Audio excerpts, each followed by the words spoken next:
సంపత్ గారు చెప్పండి. ఒక్క నిమిషం రెడ్డి గారు ఒక్క నిమిషం. మోహన్ రెడ్డి గారు ఏంటంటే ఒక నిమిషానికి ఒక 60 నిందలు వేసేస్తున్నారండి, ఎందుకంటే స్పీడ్ గా మాట్లాడతారు ఆయన. ఒక్క నిమిషం ఏంటంటే మోహన్ రెడ్డి గారు వినండి, మేమేం చేయలేదు. ఒక్క నిమిషం మోహన్ రెడ్డి గారు టైం అయిపోతుంది, ఒక్క నిమిషం. ఇక్కడ మనం మాట్లాడుకునే ఏదైతే టాపిక్ ఉందో దానికి సంబంధించిన దాకా షేర్లు ఏదైతే జగన్మోహన్ రెడ్డి గారికి సంబంధించిన షేర్లు 74 లక్షలు, లేకపోతే భారతమ్మ గారికి సంబంధించిన 40 లక్షల షేర్లు గురించి చెప్పాం. అయితే ఇక్కడ ఒక విషయం ఏంటంటే మాకు సంబంధించిన విషయం కాకపోయినా ఒక విషయం మనం మాట్లాడుకోవాలి. దాదాపు జగన్మోహన్ రెడ్డి గారికి మన సరస్వతి పవర్ లో 30% వాటా ఉంది, భారతీ రెడ్డి గారికి 16% ఉంది, ఆల్రెడీ విజయమ్మకి 49.9% షేర్లు ఉన్నాయండి. అయితే వాళ్ళ షేర్లే మాకు ఇవ్వరు, రాష్ట్ర ప్రజలకు ఇవ్వరు, వాళ్ళ కుటుంబ విషయాలు పోతే దీనిలో ఒకవేళ 100% షేర్లు నీ కాదు అని జగన్మోహన్ రెడ్డి గారు ఒకవేళ వెనక్కి తీసుకుంటే 50% వస్తుంది, లేకపోతే షర్మిలమ్మకు 100%, అది వాళ్ళ వ్యక్తిగతం, దాని గురించి మేము మాట్లాడలేదు. ఇక్కడ ఒక విషయం ఏంటంటే చాలా అభియోగాలు మోహన్ రెడ్డి గారు చేశారు. ఇక్కడ ఇప్పుడు దాకా కేసుల్లో తిరుగుతున్నటువంటి వ్యక్తులు ఎవరైతే ఉన్నారో వీళ్ళ పార్టీలో ఇప్పుడు దాకా వీళ్ళు జగన్మోహన్ రెడ్డి గారు చెప్పే మాటలు ఏంటంటే అందరి మీద కేసులు పెడుతున్నారు, అక్రమంగా కేసులు పెడుతున్నారు, కాబట్టి ఒక యాప్ పెడతాం దానిలో లోడ్ చేయండి అని అంటున్నారు. బానే ఉంది. ఇప్పుడు దాకా ఈ నాయకులు, సోకాల్డ్ నాయకులు ఎవరైతే జైలు చుట్టూ బెయిల్ చుట్టూ తిరుగుతున్నారో వీళ్ళందరి మీద కేసులు మీరు గుర్తుపెట్టుకోవాలి. మీ ప్రభుత్వంలో మేము లాంచ్ చేసిన కేసులకి అప్పుడు మీరు చర్యలు తీసుకోకపోతే ఇప్పుడు తిరుగుతున్నారు, అంత మించి ఏం లేదు. మేమేమో మీరు అప్పుడు పెట్టిన కేసులు కాకాని గోవర్ధన్ రెడ్డి గారి మీద, నాని మీద, వంశీ మీద, జగన్మోహన్ రెడ్డి గారి మీద పెట్టిన కేసులకి ఇప్పుడు మీరు తిరుగుతుంది. ఇంకొక విషయం, రాజ్య ఆఫ్ కరప్షన్ బుక్ మేము ప్రింట్ చేశాం. రాజశేఖర రెడ్డి వచ్చిన దగ్గర నుంచి దోపిడీ చేస్తున్నాడు, ఈ రాష్ట్ర ప్రజల్ని దోచుకుంటున్నాడు అని చెప్పి మేము రాజ్య ఆఫ్ కరప్షన్ చేస్తే దాని మీద ఈడీ మీ ఆస్తులు 43,000 కోట్ల రూపాయలు జప్తు చేసిందయ్యా. మీరు ఒకసారి గుర్తుపెట్టుకోవాలా. మనం పెట్టే కేసులు అక్రమ కేసులు.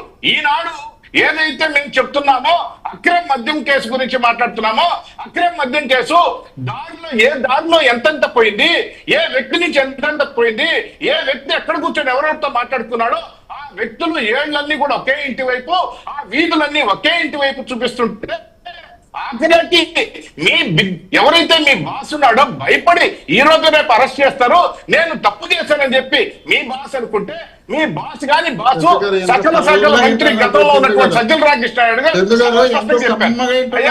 జగన్మోహన్ రెడ్డి గారిని అరెస్ట్ చేస్తారు, అరెస్ట్ చేసినా నాకేం కాదు, ఎందుకంటే బాలుడిగా ఉన్నప్పుడే 16 నెలలు జైల్లో ఉన్నాడు, కానీ ఇప్పుడు కూడా మాకు సానుభూతి వస్తుందని మాట్లాడే ప్రక్రియ సజ్జల రామకృష్ణారెడ్డి గారు మాట్లాడారు. అంటే నేను తప్పు చేశాను కానీ నేను జైలుకి వస్తాను, కానీ మాకు సానుభూతి వస్తుంది. కానీ ఈ మద్యం కేసులో, అక్రమ మద్యం కేసుల్లో, నకిలీ మద్యం కేసుల్లో ఎవరైనా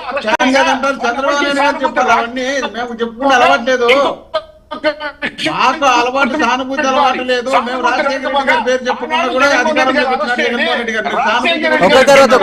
ఈనాడు అరెస్ట్ అయ్యేది వైఎస్ జగన్మోహన్ రెడ్డి మాజీ ముఖ్యమంత్రిగా అరెస్ట్ అవుతున్నాడు. అంతకుమించి ఏం లేదయ్యా. ఎటువంటి బదులు అరెస్ట్ అవుతాడు, అరెస్ట్ అయినా బెయిల్ వచ్చే సమస్య లేదు జగన్మోహన్ రెడ్డి గారికి. అంత దారుణాలు చేశారా మీరు చేసిన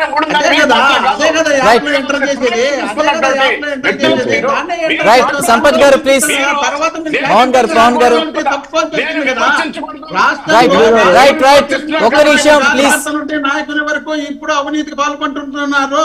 ఇప్పుడు మద్యం కేసులో ప్రతి గ్రామం నుండి కార్యకర్త నుండి లీడర్ వరకు మద్యంలో మీరు ఇప్పుడు దొరుకుతారు. ఇంతకుముందు దొరికినది 4,600 కోట్లు, 6,400 కోట్లు ఒకవేళ స్టే తెచ్చుకున్నా ఈ రోజు మళ్ళీ చేస్తున్నటువంటి దాంట్లో లక్షల కోట్ల రూపాయలు మద్యంలో ఈ తప్పులన్నీ ఖచ్చితంగా 2029 తర్వాత మోహన్ రెడ్డి గారు ప్లీజ్. పోయే పరిస్థితి కాబట్టి అక్రమంగా అరెస్ట్ చేస్తున్నారు. మీరు సంబంధం లేని వ్యక్తులను అరెస్ట్ చేస్తున్నారు. మీరు ఎలాంటి అవినీతికి పాల్పడని వ్యక్తులను అరెస్ట్ చేస్తున్నారు. మోహన్ గారు పోవాల్సిన సందర్భం వస్తుంది. చెప్పండి.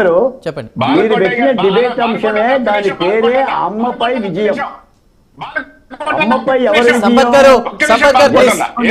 విజయం? అది జగన్మోహన్ రెడ్డి గారికి మైనస్ ప్లస్? ఎవరన్నా అమ్మ మీద విజయం సాధిస్తారా?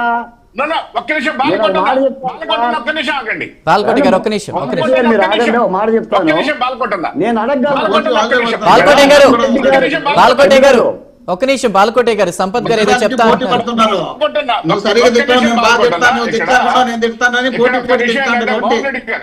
మోహన్ రెడ్డి గారు మోహన్ రెడ్డి గారు, ప్లీజ్ ఒక్క నిమిషం అండి. మోహన్ రెడ్డి గారు, తిడుతున్నారు అంటే మోహన్ రెడ్డి గారు, మీరు అందరినీ కూడా ఒక ఘాట్లో పెట్టొద్దండి. ఎవరు వాదన వాళ్ళు చెప్తారు, జనంలో ఉన్న వాదన చెప్తారు. మీరు మమ్మల్ని అందరినీ కలిపేసి మీరు యాంకర్ అందరు కూడా ఒకటి అయిపోయారు, నా మీద పడుతున్నారు అనొద్దు. ఎందుకంటే మీరు గతంలో కూడా ఏం చెప్పారంటే సింహం సింగిల్ వస్తుంది, మీరు అందరు కలిసి రండి, మమ్మల్ని ఏమి పీకలేరు, మా ఇంటికాడ బొచ్చి పీకలేరు అని మాట్లాడిన భాషను కూడా మీరు గుర్తు తెచ్చుకోవాలి. ఆ వర్డ్స్ మేము కాబట్టి మాట్లాడాం, మీరు మీరే సింహాలు మాట్లాడతారు, బొత్తులు గిత్తులు మేము మాట్లాడాం. మేము కట్టదన్నా. రైట్, సంపత్ గారు మీరు విషయంలోకి రండి, సింహాలు టాపిక్ లోకి రండి. ఎవరిని సంపత్ గారు, గాలిని కట్టద్దు. సంపత్ గారు టాపిక్ లోకి రండి. చంద్ర రైట్, బాలకోటే గారు చెప్పండి. చందు గారు